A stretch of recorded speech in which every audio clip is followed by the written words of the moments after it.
Welcome to the Tech Blog Writer Podcast, your guide to future tech trends and innovation in a language you understand.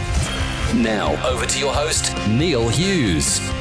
Welcome back to the Tech Blog Writer Podcast. Now, regular listeners will know that I recently interviewed the maker of smart doorbell makers and their new device called Ring 2, which is hugely popular at the moment. But I also recently discovered a company local to me here in the West Midlands aiming to offer something more than just a doorbell. Now, unlike other smart security systems on the market, Unijem is a 180-degree HD wall light camera that goes on the exterior of a house. But rather than just being something like a doorbell, you can also have a two-way conversation with your visitors while you're away from the property, predictably through a specially designed app, which is available on Android and Apple devices. But I wanted to hear more about their story and how they get this product onto the market, so I invited them on the show today to find out a little more.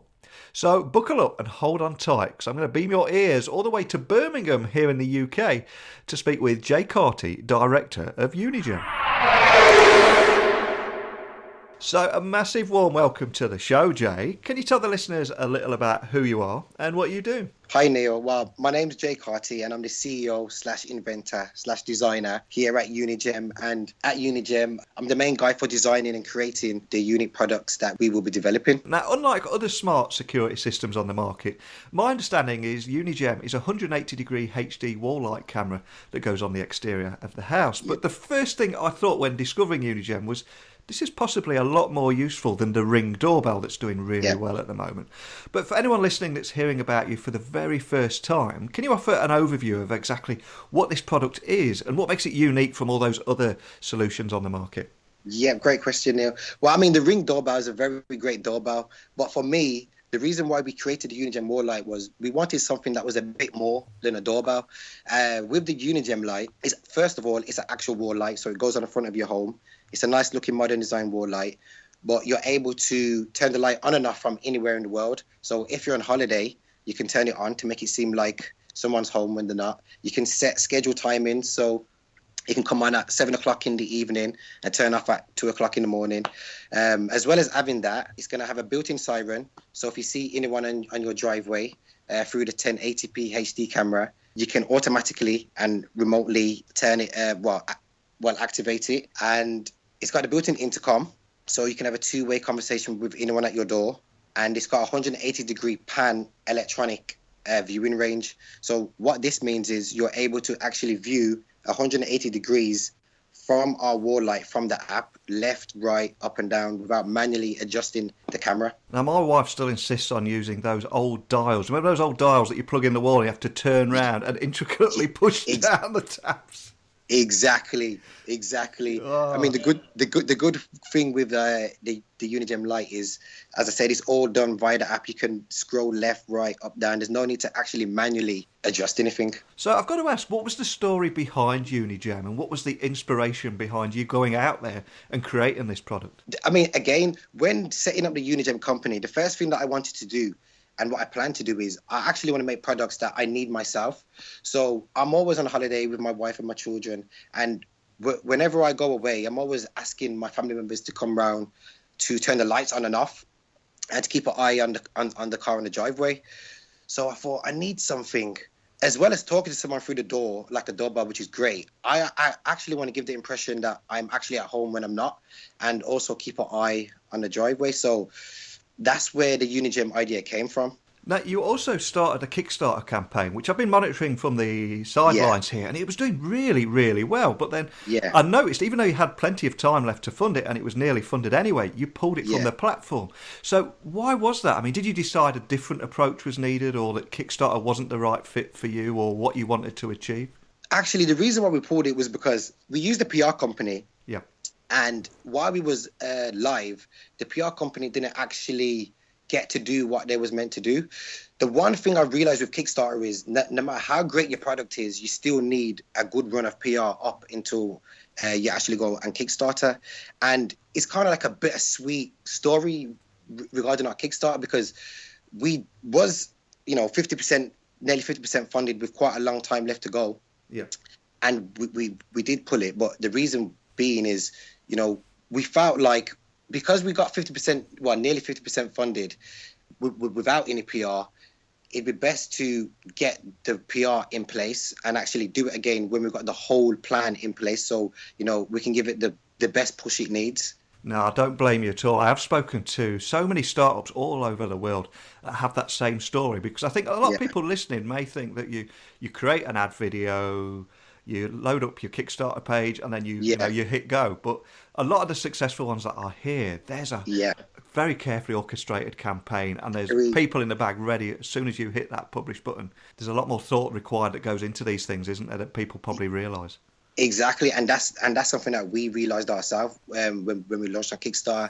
It's actually a very, very difficult process to make sure you get a super successful campaign on Kickstarter. Like you said, there's a lot of companies who have been super successful, and they've probably planned their Kickstarter campaign for about 3-4 years plus, and they've put endless amount of money into the background work of creating a video that can go viral, or the guys have got working in the background to make sure things are in place. So when they do go live, like you said, they've got enough hands and eyes on the project.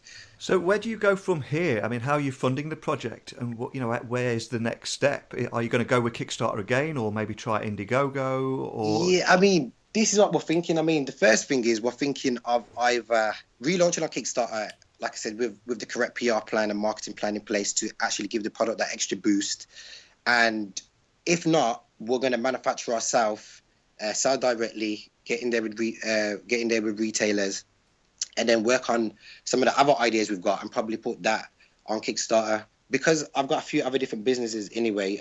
I've got a few nurseries here in the Midlands. That helps me to be a crazy inventor. It gives me time and the finances to fund stuff. But the plan is to, just to double check, because Kickstarter is a great place for products, but the wall light is more of an actual real world product. It's not a gadget where, Kickstarter is, a lot of the things that have gone really successful on Kickstarter, if you put them in a real world in business, they probably wouldn't work. So, it's just a case of looking to see what's best for the brand and the company. Now, I also recently read that you said, I wanted to secure my property and monitor it when I wasn't around. This led me to design a truly complete 24/7 security monitoring solution. So have you been able to create everything that you wanted for your requirements in Unijem? And if you have, how do you see it evolving as well into the future? Yeah, I mean, in terms of the Unijem Light now, that's something else that I wanted to do. I wanted to put every feature in there from the get-go. So like I said, the 1080p HD camera, the pan electronic viewing, the siren, the two-way speak function, the fact that you're able to actually turn the light on and off, as well as change the colors. I mean, I've got the prototype on my wall, and some nights I have my light blue and my neighbors are looking like, what's going on over there? So, that's, it's a really cool feature, especially with Halloween just gone. We had our lights orange, and coming to Christmas, we can change the colors to be in different colors. At current state, it's got all the features in that I think consumers will be happy with.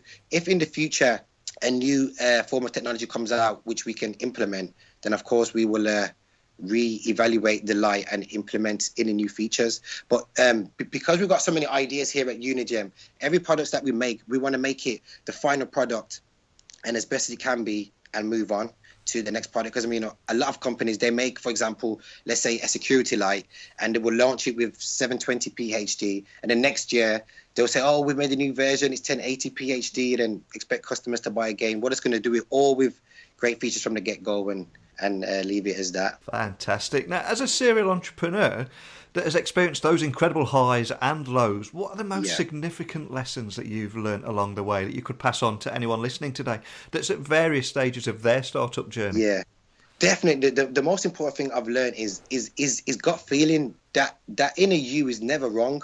Again, it's never too late to try things in life, because myself, I wish I would have done the whole creating my own products a lot sooner. And again, I think, the main important thing is being around people who are positive and who actually can encourage your journey to, make sure you fulfill what you want to do in life. Because, we only have the one life. So, while we're here, it's best to do as best as we can. Absolutely. So we're coming to the end of 2017 now. So what do you think 2018 will have in store for both yourself, Unijem, and also any of those other ideas that you've got on the side there? To be honest, I'm very excited for 2018 because there's so many great products that we have in store. I mean, to be fair, the Unijem Smart Light was the easiest product for us to launch, hence why we launched it. Plus, it's something that I genuinely need myself also. But I have so many great ideas that are going to be game-changing, and some of them are a bit more difficult to do. But, as we progress as a company, I'll have a lot more hands-on people in the background to help fulfill those kind of, those more technology-based, difficult-based products. So it's going to be a very interesting year for us, 2018, and hopefully we plan to at least launch 2 to 3 unique products every year. So that's the plan. We've got 2 more products in mind already that we're working on in the background that hopefully we want to try and get a prototype out for next year. So we're just raring for 2018 to come along. So are they all home security based? Are you staying within that remit there? See, that's a great question. That's one thing that I'm not going to do because I have products for different areas. I mean, the first few are going to be security home based. Yeah. I've got a few in actual safety. So like building safety, home safety.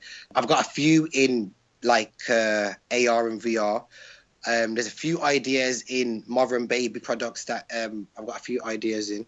I mean, the brand Unijem, we're going to be creating products from different sectors. It's not going to be just limited to smart home or home security. It's gonna vary because, there's a lot of things that I see that a lot of big companies haven't made products for or made solutions for. So, that's us as a brand. We'll be in different areas. Sounds to me like we're going to have you back on the show next year. It sounds like you've got a lot of exciting ideas.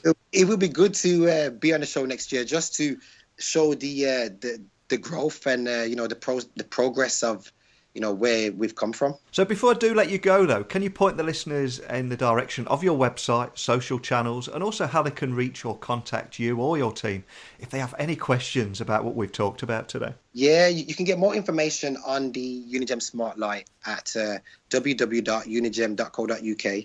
We've got all our socials on there. On Facebook, we are at Unijem Products.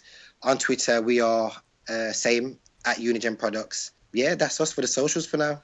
But, we will be a brand to keep our eye on us, definitely. Excellent. Well, what I love about what you've done here is you've created a product not just for the market, but you started by creating something that was around something that you needed and your requirements. Yeah. And that is the key. Because I think many times we see people creating solutions with technology to problems that don't even exist, but you've gone about it the right way. Exactly. And it's also fantastic to speak to someone that's passionate about technology here in the West Midlands. Because there's only a few of us around, isn't there, my friend? I know. Definitely. There's only a few of us around, but hopefully, together we can boost the Midlands tech scene. Absolutely. Well, hopefully I'll get you back on the show next year. We'll stay in touch. But more than anything, just a big thank you for coming on today. And thank you very much, Neil, for having me. Very much appreciated. What attracted me to Unijem was, unlike most tech solutions out there, the product integrates with the aesthetic of most houses, and it's easy to set up connecting straight through Wi-Fi, taking away those pain points of getting things set up. Now, if you travel a lot or still have those old timing switches where you have to turn the dial and intricately push your fingernail into those little tabs in a crude way to tell it when you need the lights to come on, having the ability to switch your light on and off from anywhere in the world through an app on your phone will have obvious appeal. And I also like how it sends notifications on detecting any movement near your house within 15 metres or any distance that you set it to. Although I do wonder if you'll get paranoid every time a fox walks past in the early hours. But the idea of freaking out delivery drivers or activating a siren does unleash something of a mischievous side in me, if I'm completely honest with you. But is that such a bad thing? Now, the biggest takeaway for me, though, was the story behind Unijem and how this idea was the brainchild of a microbiologist and serial entrepreneur, Carty there, who came up with that idea when looking for a security solution himself and ended up designing a product to include the features that he saw were lacking in all those existing products out there. But more than Unijem and the product there, what I loved about today's show was listening to Jay. You can feel his infectious enthusiasm and passion for everything that he does. And you can really tell that he lives and breathes what he does. And the tech entrepreneur fire is burning bright. So I'll definitely be staying in touch with Jay and confess that I'm more than a little intrigued about what other ideas he has up his sleeve. So I promise you we will be getting him back on next year. If anyone listening out there has got their own idea, no matter where you're located in the world, and think that idea can solve a real problem, Don't sit around waiting for somebody else to bring it to market. You can do it yourself. Use Jay and his story in tech, all located in the West Midlands here in the UK, to inspire you too. That is what this startup life is all about. And these are the stories that I really enjoy sharing on this show. I mean, maybe I watched too much Knight Rider as a kid and Devon's line of, Michael, one man can make a difference. But I really think we all can. We just need to go for it. That's what I've done and set up my life here doing this every day. And that's exactly what Jay's done. But as always, let me know your thoughts, insights, comments, or even just send me a picture of where you listen to the show by emailing me at techblogwriter@outlook.com or tweet me at Neil C. Hughes. So that's it for today's episode, but I will see you all tomorrow. But thanks for listening. Until next time, don't be a stranger. Thanks for listening to the Tech Blog Writer Podcast. Until next time, remember, technology is best when it brings people together.